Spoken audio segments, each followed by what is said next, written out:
नमस्कार मंडळी, स्वामी ज्योतिषमध्ये मी सौ जयश्री रत्नदीप पत्रे स्वामी तुमचं मनपूर्वक स्वागत करते।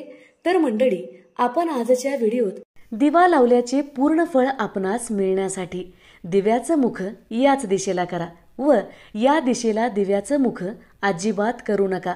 यामुळे आपणास अनेक अडचणींना सामोरे जावे लागते, जीवनात अनेक कष्ट सोसावे लागतात, धनहानी होते। त्यामुळे दिव्याचं मुख योग्य दिशेलाच करणे गरजेचे असते। तर मंडळी, आपण देवांची पूजा अर्चा करतो, देवांची सेवा करतो, त्यावेळी आपणास वास्तुशास्त्राची माहिती असणे खूप गरजेचे असते।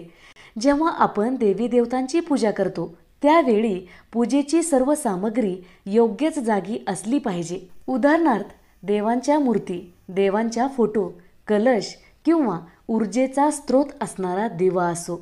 कारण दिव्याचं मुख योग्य दिशेला नसेल तर पूजेचं फळ आपणास मिळणार नाही। व्हिडिओला सुरुवात करण्याआधी चॅनलला सबस्क्राइब करा, बाजूच्या घंटीला ऑल करा, म्हणजे मी टाकलेले प्रत्येक व्हिडिओ तुम्हाला पाहता येतील। तर मंडळी, रोज सकाळी व संध्याकाळी देवासमोर दिवा लावणे हा आपल्या प्राचीन परंपरेचा एक भाग आहे। प्रकाश ही संपूर्ण विश्वातील गतीची ऊर्जा आहे, ज्याचा मुख्य स्रोत सूर्य भगवान आहे आणि दिव्याच्या वातीतून निघणारा प्रकाश हा वेदामध्ये अग्नी आणि सूर्याचे घटक मानले गेले आहे। हिंदू धर्मात पूजेच्या वेळी दिवा लावण्याचे महत्त्व खूप चांगल्या पद्धतीने सांगितलं आहे। असे मानले जाते की दिवा लावल्याने प्रकाश तर मिळतोच, पण त्यामुळे घरात सकारात्मक ऊर्जा सुद्धा निर्माण होते।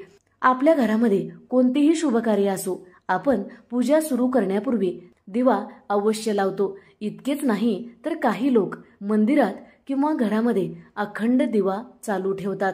वास्तुशास्त्राच्या दृष्टीने दिवा लावण्याचे कोणते फायदे आहेत हे जाणून घेऊया। घरातील नकारात्मक ऊर्जा दूर करण्यासाठी दिवा लावला पाहिजे। याशिवाय देवघरात दिवा लावल्याने नकारात्मकता दूर होते आणि सकारात्मक ऊर्जा संचारात असते। दिवा लावण्याचा अर्थ अंधकार दूर करून घर प्रकाशाने भरून जावे, घरामध्ये प्रकाश निर्माण व्हावे म्हणून दिवा प्रज्वलित केला जातो। असे मानले जाते की प्रत्येक खोलीत दिवा लावल्यामुळे घरात वास्तुदोष दूर होऊन सुख समृद्धी येत असते। देवघरात संध्याकाळी तुपाचा दिवा लावल्याने गरिबी दूर होते आणि घरात सुख समृद्धी कायम टिकून राहते। तर मंडळी, आपण देवघरात दिवा लावत असतो, पण तुम्ही सर्व खोलीमध्ये दिवा लावला तर घरातील सर्व नकारात्मकता दूर होऊन घरामध्ये लक्ष्मी टिकून राहते। तर मंडळी, देवाऱ्यामध्ये देवांच्या उजव्या भागाला तुपाचा दिवा असावा व देवांच्या डाव्या भागाला तेलाचा दिवा असावा।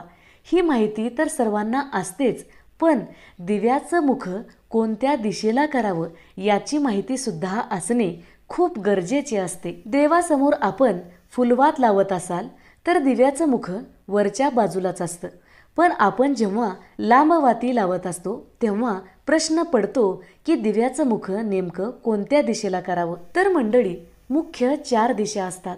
या 4ही दिशेला दिव्याचं मुख केलं असेल तर त्याचे काय लाभ आपणास मिळत असतात व काय हानी होत असते याची सुद्धा माहिती आपण या व्हिडिओत पाहणार आहोत। सुरुवात करूयात दक्षिण दिशेपासून। तर मंडळी, दक्षिण दिशा ही यमराजाची आहे व या दिशेकडून खूप नकारात्मकता येत असते, म्हणून या दिशेला कधीही दिव्याचं मुख करू नये। दक्षिण दिशेस मुख केलेला दिवा हा धनहानी दर्शवतो। पैसा पाण्यासारखा खर्च होईल, पैसा घरामध्ये टिकणार नाही व स्वास्थ्य संबंधी सुद्धा समस्या उद्भवू लागतात। दक्षिण दिशेला केलेल्या दिव्याचं मुख हे आपल्या दुर्घटनेचं कारण बनतं। पुढची दिशा आहे पूर्व। तर मंडळी, पूर्व दिशेला लावलेला दिवा हा आपणास सुख, शांती, समृद्धी व आयुष्यात सर्व प्रकारचे लाभ देणारा असतो। शास्त्रानुसार पूर्व दिशेला मुख केलेल्या दिव्यामुळे दिवा लावणाऱ्याचे आयुष्य वाढते। त्याचबरोबर पूर्व दिशा ही ऊर्जेचा स्रोत असणाऱ्या सूर्यदेवाची आहे। या दिशेकडून येणारी सकारात्मक ऊर्जा व आपण केलेल्या दिव्याची ज्योत या दोन्हीचा संगम होऊन धनप्राप्ती होते व समाजात मानसन्मान मिळतो। पुढची दिशा आहे उत्तर। तर मंडळी, उत्तर दिशेला दिव्याचं मुख करणे अत्यंत शुभ मानले जाते। ही दिशा धनाचे देवता कुबेर व धनाची देवी लक्ष्मी यांची आहे। त्याचबरोबर या दिशेला देवगुरु बृहस्पती सुद्धा वास करतात।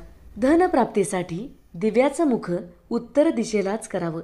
धनप्राप्तीसाठीच नाही तर देवगुरु बृहस्पतीचा सुद्धा आपणास आशीर्वाद मिळतो। पुढची दिशा आहे पश्चिम। तर मंडळी, पश्चिम दिशेला दिव्याचं मुख चुकूनही करू नका, कारण या दिशेला लावलेला दिवा हे आपल्या दुःखात वृद्धी करणारा असतो, हा आपल्या दुःखाचं कारण बनतो। म्हणून पश्चिम दिशेला दिव्याचं मुख कधीही करू नका।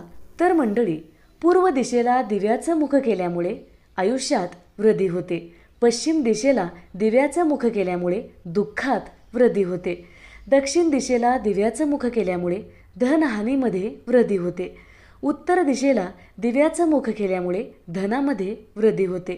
तर आता तुम्हीच ठरवा की दिव्याचं मुख कुठल्या दिशेला केलं पाहिजे।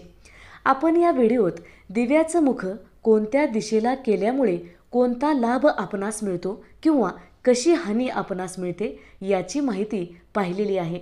जर व्हिडिओ आवडला असेल तर नक्की लाईक करा, शेअर करा, सबस्क्राईब करा, बाजूच्या घंटीला ऑल करा, त्यामुळेच मी टाकलेले प्रत्येक व्हिडिओ तुम्हाला पाहता येतील। व कमेंटमध्ये लिहायला विसरू नका। जय माता लक्ष्मी।